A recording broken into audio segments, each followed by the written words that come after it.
नमस्कार, मैं हूं अनुपम। आपके साथ देश में कोरोना केस काफी बड़े हैं, ऐसे में मास्क सबसे बड़ा हथियार है। हम आपसे बार बार अपील करते हैं कि आप मास्क पहनिए। इसको लेकर न्यूज़ 18 ने एक मुहिम भी शुरू की है, /मास्क पहनो इंडिया। आप खुद से प्रण लीजिए कि जब तक ये महामारी है आप मास्क नहीं उतारेंगे। मास्क ठीक से पहनिए, मास्क है मजाक नहीं, इसका आपको ध्यान रखना है। बड़ी खबर इस वक्त लखनऊ से है, जहां पर बीजेपी की मुख्यमंत्री योगी आदित्यनाथ के साथ यहां पर बीजेपी के पदाधिकारियों की बड़ी बैठक यहां पर चल रही है। ये बैठक बीजेपी संगठन महामंत्री बीएल संतोष की अध्यक्षता में यहां पर यह बैठक हो रही है। इस बैठक में बीएल संतोष, राधा मोहन सिंह, स्वतंत्र देव सिंह, सुनील बंसल और योगी आदित्यनाथ शामिल हैं। खबर है कि दोनों डिप्टी सीएम भी बैठक में हिस्सा लेने पहुंच गए हैं। दरअसल इस बैठक को मिशन 2022 के चुनाव से लेकर अहम माना जा रहा है। इसको लेकर सरकार और संगठन के बीच में चर्चा हो रही है, ताकि सरकार की नीतियों के साथ जमीन पर उन्हें उतारा जा सके और लोगों के बीच सरकार को लेकर जागरूकता बढ़ाई जाए। बताया जा रहा है कि इन बैठकों के बाद एक रिपोर्ट तैयार की जाएगी, इसको दिल्ली आला कमान को सौंपा जाएगा। तो ये इस वक्त की बड़ी खबर। अनामिका हमारे साथ बनी हुई है। अनामिका, लगातार दिन भर से मंथन चल रहा है और अब मुख्यमंत्री के साथ भी ये मंथन हो रहा है, क्या जानकारी आपको मिल पा रही है?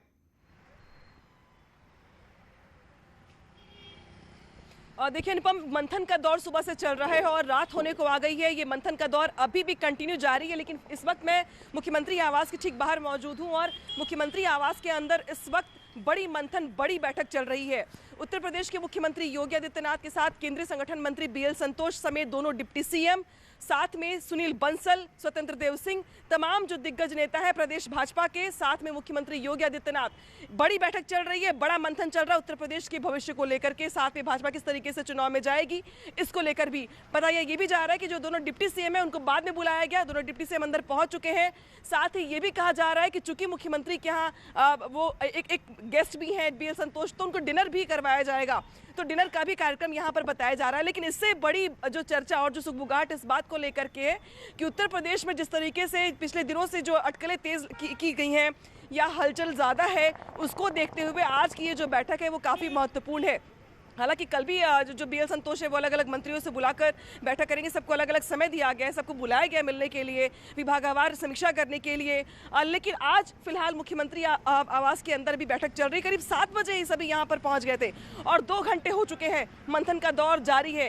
ये माना जा रहा है कि जिस तरीके से मंत्रिमंडल विस्तार समेत तमाम अटकलें लगाई जा रही हैं, उस बीच में ये जो 2 दिनों का दौरा है और जो ये 2 दिनों की समीक्षा है काफ़ी महत्वपूर्ण भूमिका निभाने वाली है। इस मंथन के बाद क्या निकलेगा, हालांकि ये बता पाना मुश्किल इसलिए है क्योंकि अधिकारी लगातार ये कह रहे हैं कि ये शिष्टाचार मुलाकात है। चूंकि बीएल संतोष लखनऊ आए हुए, उत्तर प्रदेश आए हुए हैं और वो जब भी आते तो लोगों से मुलाकात करते हैं, पदाधिकारियों से मुलाकात करते हैं, तो इसी कैटेगरी में रखा जा रहा है इस मुलाकात को भी। लेकिन सूत्र ये बता रहे हैं कि ये शिष्टाचार मुलाकात नहीं है, बल्कि बड़े जो हलचल होने वाली है या जो बड़ी उठापटक होने वाली है उसके पहले का मंथन है, उसके पहले का ये होमवर्क है। और अभी भी ये होमवर्क चल रहा है 5KD पर। लेकिन 2 दिनों के दौरे के बाद ये बताया जा रहा है कि आने वाले जो कुछ दिन होंगे वो उत्तर प्रदेश की राजनीति के लिहाज से काफी महत्वपूर्ण होने वाले हैं। बिल्कुल बिल्कुल अनामिका, आप नजर बना के रखिए, आगे भी हम आपसे अपडेट लेते रहेंगे। अनामिका हमारी संवाददाता इस वक्त की बड़ी खबर पर हमें अपडेट दे रही थी। दरअसल मिशन 2022 को लेकर यूपी में बीजेपी का मंथन लगातार जारी है। लखनऊ में बीजेपी के राष्ट्रीय महासचिव बीएल संतोष और यूपी के प्रभारी राधा मोहन सिंह संगठन के पदाधिकारियों और सरकार के मंत्रियों के साथ लगातार मंथन कर रहे हैं। सरकार और संगठन में तालमेल बनाने के लिए बीजेपी के दिग्गज नेता, क्षेत्रीय अध्यक्षों के साथ उन्होंने बैठक की है। साथ ही कोरोना काल में बीजेपी के हेल्प डेस्क की भी समीक्षा की गई है। बीजेपी के इस मंथन का मकसद सरकार के काम को जन जन तक पहुंचाना है। बीजेपी के राष्ट्रीय महासचिव बीएल संतोष और प्रभारी राधा मोहन सिंह क्षेत्रीय अध्यक्षों से जो मुलाकात की उसकी तस्वीरें हम आपको दिखा रहे हैं। इसमें प्रदेश के सभी 6 क्षेत्रों के पदाधिकारी मौजूद रहे। इस बैठक में प्रदेश बीजेपी के अध्यक्ष स्वतंत्र देव सिंह भी मौजूद थे। या कोरोना के कारण हताहत हुए हैं, प्रभावित हुए हैं, उनके घरों पर जाना, उनसे मिलना और मिलने के साथ उनकी स्थिति को देखना और यथासंभव हम भारतीय जनता पार्टी के स्तर से समाज के सहयोग से हम क्या उनका सहयोग कर सकते हैं, दूसरा विशेष प्रकार से हम लोगों ने किया है।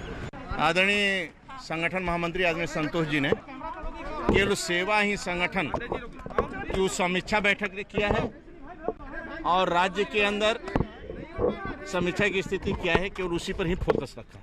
इसके अलावा संगठन महामंत्री बीएल संतोष कल भी सरकार के मंत्रियों के साथ अलग अलग बैठक करेंगे। दोनों डिप्टी सीएम केशव प्रसाद मौर्य और दिनेश शर्मा के साथ भी उनकी अलग से बैठक तय है। सबसे पहले केशव मौर्य को 11:30 बजे का समय दिया गया है। इसके बाद दिनेश शर्मा, सिद्धार्थनाथ सिंह और श्रीकांत शर्मा को भी कल 11:30 बजे के बाद का समय दिया गया है। योगी के सभी कैबिनेट मंत्रियों के साथ भी वो बैठक करेंगे, उनसे सरकार के कामकाज का फीडबैक लेंगे। एक मंत्री के साथ 20 से 25 मिनट बैठक का समय तय किया गया है।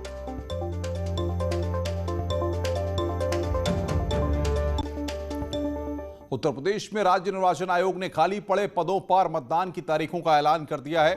6 जून को प्रत्याशी नामांकन कर सकेंगे। सुबह 8 बजे से शाम 5 बजे तक नामांकन का समय तय किया गया है। 7 जून को दोपहर 3 बजे तक नामांकन वापस ले सकेंगे। 7 जून को दोपहर 3 से शाम 6 बजे तक प्रतीक चिन्ह बांटे जाएंगे। 12 जून को सुबह 7 बजे से शाम के 6 बजे तक मतदान होगा और 14 जून को मतगणना होगी।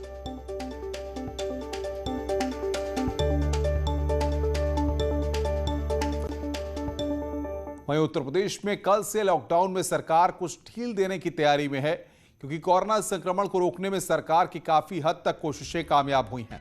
इसीलिए सरकार ने कल से वीकेंड लॉकडाउन के साथ 5 दिन दुकानें खोलने की छूट दे दी है।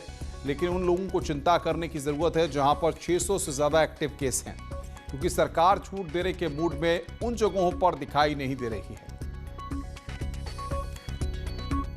तो चलिए अब आपको वो शहर बताते हैं जिन शहरों में सरकार अभी छूट देने की स्थिति में नहीं है।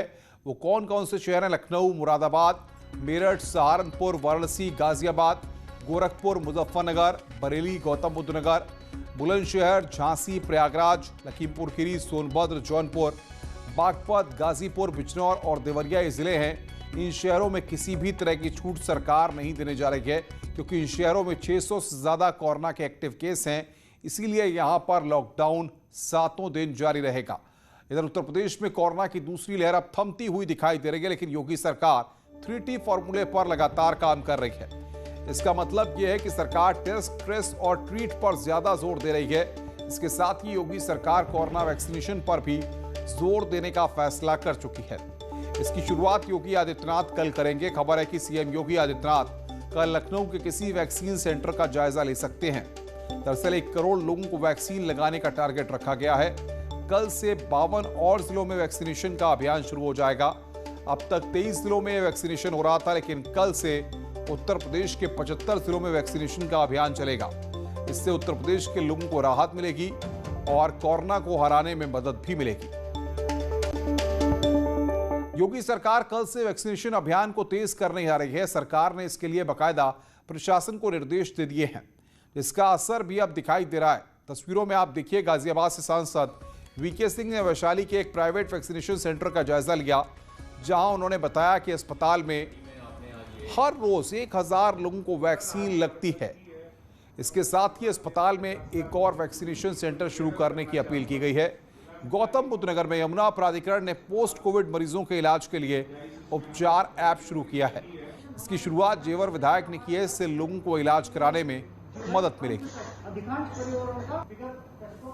हमने इनको कहा है कि आप एक इंदिरापुरम के अंदर एक और लगाइए, ताकि लोगों को जल्दी हम वैक्सीनेशन करा दें। स्कूल एक इनको अवेलेबल किया गया है, जहां पर ये 4000 वैक्सीनेशन प्रतिदिन कर पाए। अलीगढ़ में वैक्सीन को कूड़ेदान में डालने की आरोपी एएनएम के खिलाफ एफआईआर दर्ज हो गई है। जमालपुर प्राथमिक स्वास्थ्य केंद्र पर पिछले दिनों एएनएम पर आरोप लगा था कि वैक्सीनेशन के दौरान उसने लोडेड सिरिंज डस्टबिन में डाल दी थी। इसके बाद जांच में डस्टबिन के अंदर वैक्सीन से भरी 29 सिरिंज मिली थी। अब सीएमओ कार्यालय की शिकायत पर पुलिस ने एएनएम नेहा खान और आफरीन जहरा के खिलाफ एफआईआर दर्ज की है। पुलिस दोनों एएनएम की गिरफ्तारी की कोशिश कर रही है। सीएमओ कार्यालय से एक तहरीर प्राप्त हुई थी, जिसमें ये बताया गया था कि 29 डोज ऐसी हैं जिसे बिना लगाए छोड़ दिया गया था। जो लाभार्थी थे उन्हें बिना लगाए छोड़ के पोर्टल पे अपलोड कर दिया गया था। तो इसके विरुद्ध एएनएम के विरुद्ध जो है विभिन्न धाराओं के तहत मुकदमा दर्ज किया गया है, विवेचना जारी है। इससे और घृणित मानसिकता क्या हो सकती है? व्यक्ति ये विश्वास लेके जा रहा है कि वो वैक्सीनेशन करा चुका और उसको वैक्सीन की डोज ही नहीं गई, तो इसके परिणाम तो मुकद आने ही हैं और ऐसे लोगों को किसी भी कीमत पर बख्शा नहीं जाएगा, सख्त से सख्त कार्रवाई होगी। आगे बढ़ते हैं, मुख्यमंत्री योगी आदित्यनाथ ने आज साध्वी रितंबरा के वात्सल्य ग्राम में बने कोविड केयर सेंटर का वर्चुअल उद्घाटन किया। इस दौरान सीएम ने कहा कि कुछ लोगों को भारत की प्रगति अच्छी नहीं लगती। साथ ही सीएम ने कहा कि उत्तर प्रदेश में तेजी से कोरोना के केस कम हो रहे हैं। कार्यक्रम में नितिन गडकरी और केशव प्रसाद मौर्य भी वर्चुअली जुड़े। कुछ ऐसे भी तत्व हैं जिन्हें भारत की प्रतिष्ठा जिन्हें अच्छी नहीं लगती। जब ये वैक्सीन आया था 16 जनवरी को और वैक्सीन लॉन्च किया गया था, तब उन्होंने टिप्पणी की थी। वैक्सीन को भाजपा की वैक्सीन या मोदी वैक्सीन कहा था। वैक्सीन मुफ्त में है और उस समय उन्होंने दुष्प्रचार करके कहा था हम तो नहीं लगाएंगे वैक्सीन, और लोगों में नकारात्मकता पैदा करने का प्रयास किया।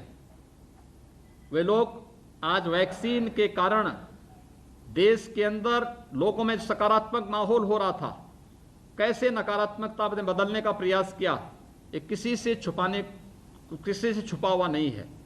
जिस उत्तर प्रदेश के बारे में आशंका व्यक्त की जा रही थी कि अप्रैल के अंत में और मई में 1 लाख पॉजिटिव केस प्रतिदिन यूपी में आएंगे, जिस यूपी के बारे में आशंका व्यक्त की जा रही थी कि मई के अंत तक यूपी में 30 लाख से अधिक एक्टिव केस होंगे, अगर मैं यूपी के फिगर आज दूं, हम लोगों ने उत्तर प्रदेश में कल 3,12,000 टेस्ट हमने संपन्न किए। कुल पॉजिटिव केस आए हैं 1497 और उत्तर प्रदेश में अब एक्टिव केस कुल रह गए हैं, यानी जिसके बारे में लोग कहते थे कि 30 लाख से ज्यादा संख्या होगी, 30 लाख नहीं बल्कि केवल हमारे पास आज के दिन पे 37,000 एक्टिव केस रह गए हैं। हमें याद रखना होगा, अपनी पारी आने पर हम वैक्सीन जरूर लगाएं, लोगों को प्रेरित करें। मैंने इस चीज को देखा है, अभी भी बहुत सारे लोग ऐसे हैं जो टेस्ट कराने से भाग रहे हैं या वैक्सीन लेने से कतरा रहे हैं। हमें एक महामारी का सामना करना ये एक राष्ट्रीय कार्यक्रम है। राष्ट्रीय कार्यक्रम के तहत हमारी एक नैतिक जिम्मेदारी बनती है और हमारा ये राष्ट्र धर्म बनता है, हम टेस्ट से भी ना भागें और साथ साथ हम लोग वैक्सीन लगाने से भी अपने को ना रोकें। हाँ, सावधानी वैक्सीन के लिए जरूर कुछ नहीं रखें, अगर फीवर है वैक्सीन ना लें। अभी कोरोना हुआ है, कम से कम हम 3 महीने के बाद वैक्सीन लें, लेकिन वैक्सीन जरूर लें। देश में वैक्सीन की किल्लत के बीच बीएचयू के वैज्ञानिकों ने शोध के बाद यह दावा किया है कि कोरोना से जंग जीत चुके लोगों में एंटीबॉडी के लिए वैक्सीन की 1 डोज ही काफी है।